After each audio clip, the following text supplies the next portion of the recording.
My fiance, female 27, and I, male 30, have been dating for 2 years, and we got engaged on New Year's Eve.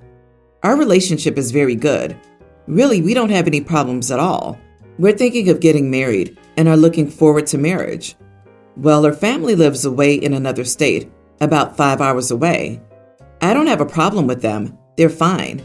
Unfortunately, because of the distance, we've only been able to meet a couple of times. Well, about 2 months ago, Fiance received an invitation to a baby shower for her cousin. She said she was very excited because she and her cousin are close, and it's her first baby. Of course, I was invited too.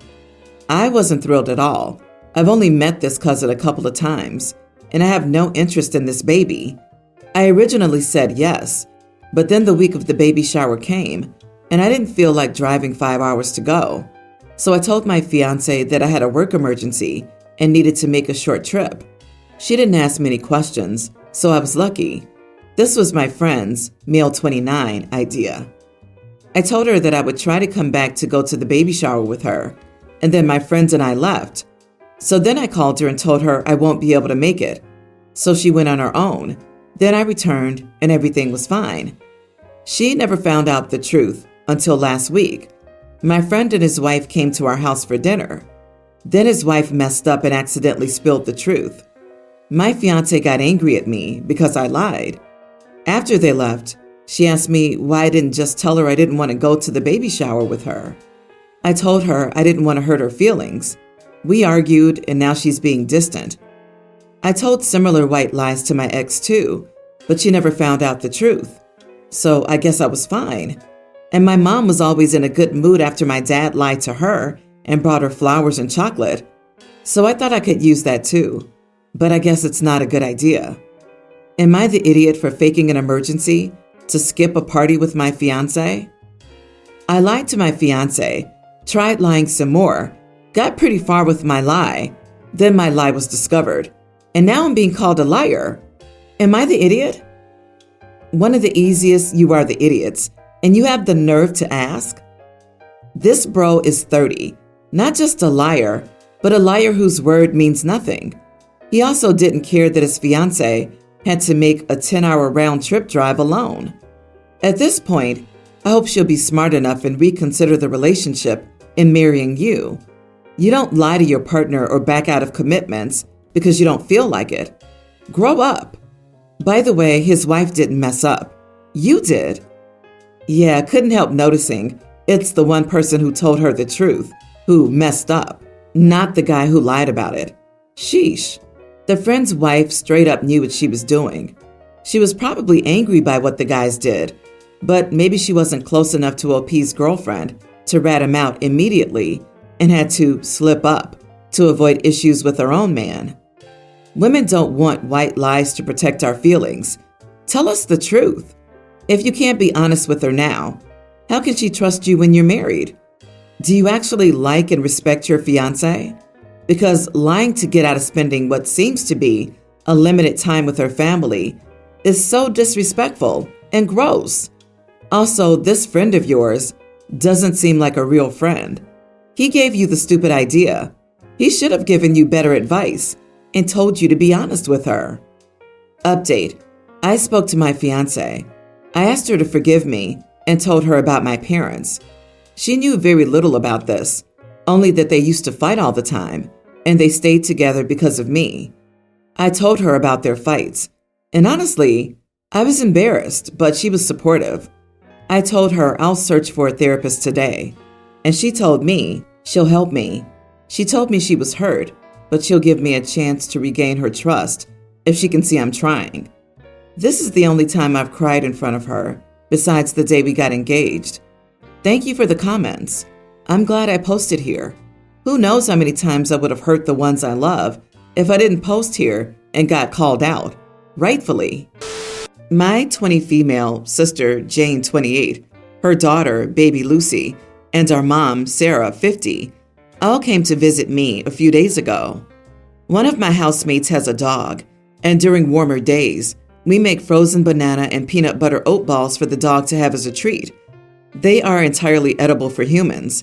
It's a banana, a scoop of peanut butter, and a cup of oats. That's it. Lucy was fussing, and Jane told me that she was in the teething process and asked if I could freeze some of the baby food for when she needed to eat in an hour or so. I agreed and asked if she wanted to give Lucy a frozen peanut butter oat ball.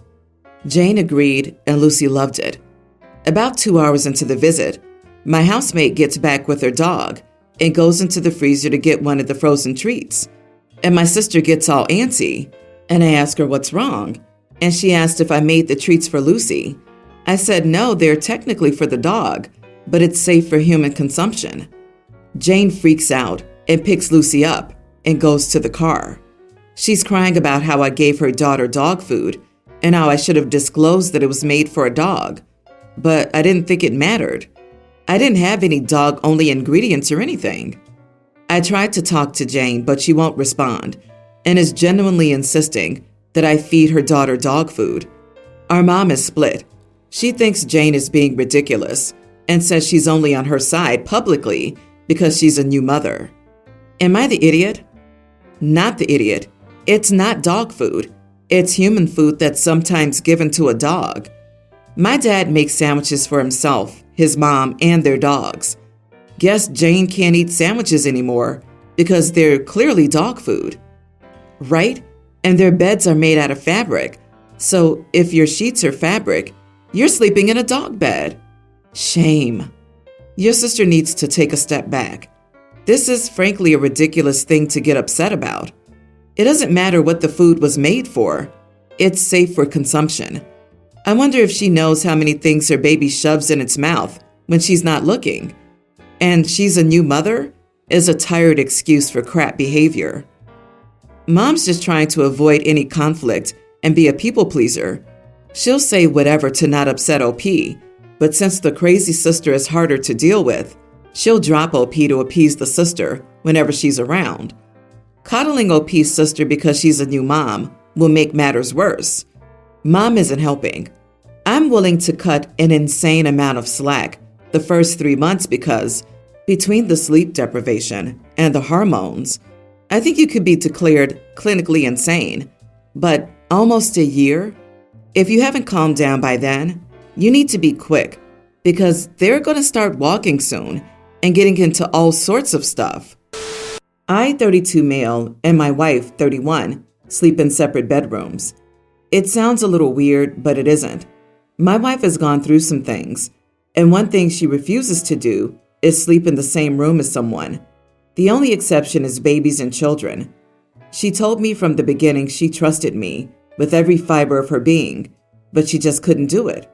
Of course I didn't care, and I had my own little bat cave where I slept. Now here's what the actual story is. My sister, 27, asked if she could stay over at our house for the weekend because apparently she and her roommate got into an argument. My wife and I agreed, and I told my sister about my wife's room thing. If you know she's sleeping, don't go in there. My sister was always kind of a spoiled brat, but it really shone here. She complained that the bed in the guest room was too lumpy, and she didn't want to sleep in my room because of man smell. After all this, it was obvious that she would complain about the couch too. I told her my wife's room was off limits, and it was the options we gave her, or she could find a motel. She agreed, and everything seemed fine until I woke up at 3 a.m. to my wife yelling along with my sister. When I went to go see what happened, my wife was crying, and my sister, just in her underwear, was yelling back. I got into an argument and started yelling at my sister to get her crap and get out. She was in there to sleep. I had one rule, and she broke it. Her last statement was calling my wife a crybaby. My wife told me that my sister was trying to sleep in her room, possibly trying to kick her out. After that, I got text messages and calls from my parents saying I was a horrible brother for kicking her out like that and agreeing with her and saying that my wife was a crybaby and she should suck it up. Of course, I just didn't listen to it, but my wife came to me and started talking about how I could have handled it better and how she got texts from my mother saying the same. She said later the same day that she was happy I protected her. Still, I don't know why she said that, but it was probably my mother. This is really for if I should just apologize and get my parents off my butt. Am I the idiot? Not the idiot. You offered your sister 3 different beds to sleep on, and instead, she chooses to literally sneak into the one room she's been told isn't up for grabs in the middle of the night? Apparently, she and her roommate got into an argument. What a surprise. So she creepily snuck into your wife's bedroom in her underwear at 3 a.m. 3 a.m. while your wife was asleep? If this was your brother instead of your sister, every single person would be telling you to call the cops. I would go no contact with my sister after this. Best case scenario, she was using your wife's trauma to try and trigger a horrible panic attack because she thought it would be funny? What the heck was your sister doing in her underwear at 3 a.m. in your wife's room? Ask your parents for clarification on this. You need to talk to your parents and stop letting your sister set the narrative. The separate rooms thing is stage dressing. The real core of the issue is that your sister tried to climb into your wife's bed in the middle of the night. Your sister is absolutely unhinged. Please don't apologize. Your sister should be apologizing here. It sounds like a power trip on your sister's part, like she was maneuvering and building up to stomping on your wife's boundaries. It seems like she wanted to see what would happen. I'd go low contact with your sister until you see real remorse and an apology. My wife and I had been dating for 5 years and married for 3. We discussed having kids when we were dating and when we got married. We both wanted to have kids, but wanted to push it out a few years after getting married to get our job and housing situation sorted. As time passed, we started discussing starting a family together again recently. However, she's been adverse to the discussion and started talking about how painful it'll be for her. I understand her situation and don't want to force her into that if she doesn't want to, but at the same time, I'm blindsided by this, as we've discussed having a family together. I know people can change, but I'm not sure what to do when I wholeheartedly want to start a family with her, but she doesn't want to anymore. She mentioned adoption, but I don't want to adopt, as I've always wanted to have a biological child. It's just something I've always wanted for a very long time. So I understand she has a choice, but it's also my choice to adopt or not. Am I the idiot for trying to convince my wife to sit down and talk seriously about our future together? You are the idiot. If you have to convince someone to drastically change their life, then you will always be the idiot. Are you even aware of what women go through? Do you understand the body changes and how these could potentially affect her for the rest of her life? She offered a compromise, yet you insist on ensuring your lineage continues on. If that's what you want, then find a way to birth it yourself. Agree, adopt. It's her body. If she doesn't want to get pregnant, she doesn't have to. As someone who was adopted very early on, I only know one set of parents, and it has never affected our family dynamic. My parent was always open about the adoption of both myself and my sister. Wanting to have biological children is a totally valid desire, but she doesn't want to, so they're not compatible anymore, and the best path is divorce. I think no idiots here. You definitely need to sit down and talk about it. It sounds like you've had discussions before, but now something has changed. I'm so sorry, OP. If you want kids and her opinion has changed, this is a huge deal. Don't waste more years just trying to convince each other to choose differently. Kids are a 2-yes issue. If both parents aren't willing and enthusiastic about kids, you're going to end up with one of you being miserable and resentful either way. Let her go. You have no right to ask her to get pregnant and give birth if she doesn't want to. And she has no right to say that you can't have kids. You just can't have them with her. Both of you need to end this and find someone you're compatible with. Good luck to both of you on your journey. My girlfriend, 26, and I, 28 male, have been living together for a few months. Recently, I got some money after my grandpa passed and was able to buy a duplex. I put down 20%, and she and I have agreed to split the mortgage property taxes, insurance, utilities, etc. It comes out to $1,000 for each, and she agreed. But then she wanted to make changes to the house that I disagreed with and bring her dog. Her dog has been living with her parents for the 3 months we moved in together, the place I rented before buying. She wants to bring him because he's her dog, and her parents only agreed to let him stay with them temporarily. But I don't want a dog to move in with us and potentially damage the house. As far as I know, he isn't known to damage stuff, but he runs around the house. And I want her to pay the $100 a month extra for potential damage, or $1,000 extra as a damage deposit. She's angry because we agreed on the $1,000 and no damage deposit, and she feels like I'm making it too hard to bring her dog. She also wants to put a clothesline in my backyard, and I find it weird and tacky. Maybe it's because I grew up in suburbia, but everyone I know uses the dryer. But she insists she needs to have a clothesline and hates the dryer. She claims her clothing is too expensive to be put in the dryer, and she has only used a clothesline or drying rack her whole life. However, because our yard can accommodate a clothesline, I should allow it. I don't want the neighbor to see her put her underwear on the clothesline, and I think they'll complain as it ruins the surrounding house value. She wants to fill up a large part of the downstairs with her stuff. Our place isn't very big, and she wants to bring her skis, rock climbing equipment like ropes, harness, etc., 2 bikes, and her winter tires. She also wants to buy a mount to install for the bikes for the winter. She doesn't have many other things like clothes, but we don't have a big basement. It's like half a basement, and she wants to put her stuff downstairs.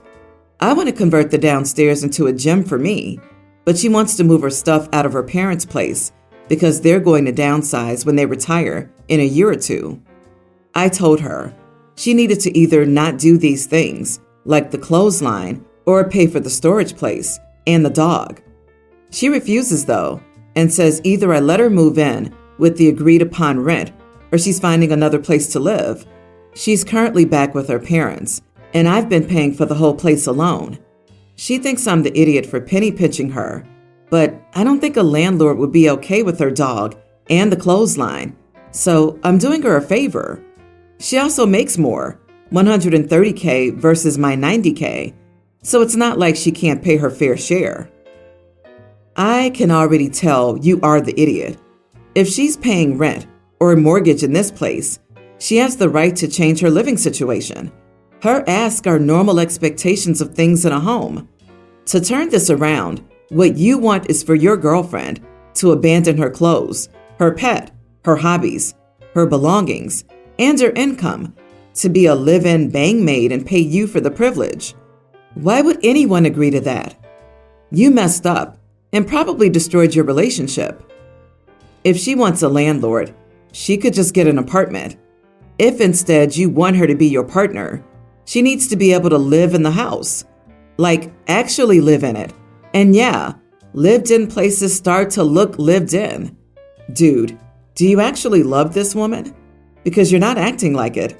But don't worry, she won't stay with you for long. Right? I wouldn't move in at all. He wants her to split the bills. Fine. But also the property taxes and insurance for a house she has no ownership in. He gets all the benefits financially, and she can't even put up a clothing line or store her items. Heck no. I take my $100K plus income and find a place to put up a clothing line.